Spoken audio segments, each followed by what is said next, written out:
I worked at the laboratory and I sacrificed many hours and the many hours of the day to the singular belief that we must take ideas and put them in a kind of machine which shakes them a bit like you shake a present. And this is where the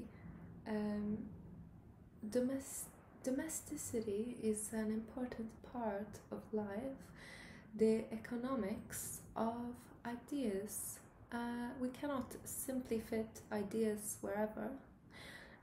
Somebody must do the home economics with ideas. Do you have room in your kitchen pantry for this new idea? If you do not have room, you cannot adopt this idea.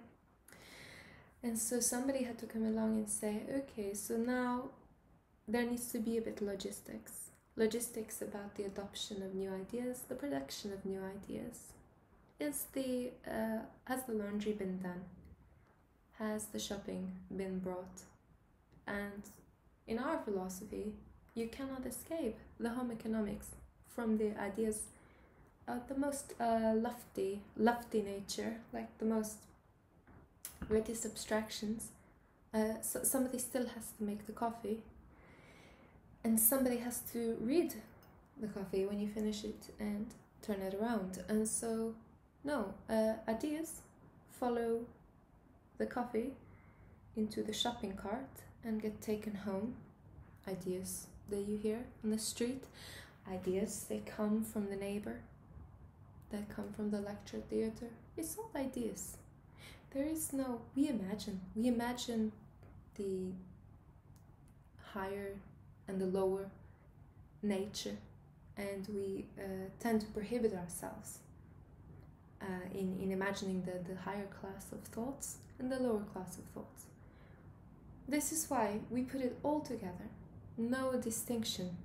The ideas from the mothers, the ideas from the plumbers, the ideas from the university lecturers. And we ask, well, who?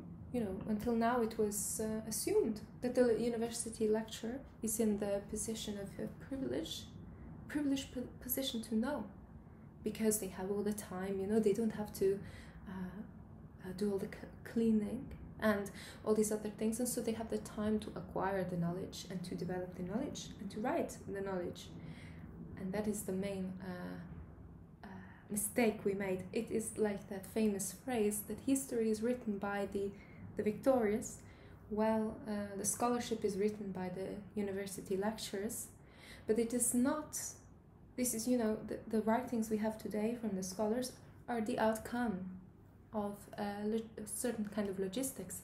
We now presuppose that the lecturer was all this time in a privileged position to know things. No, they were only in a privileged position to write down the thoughts.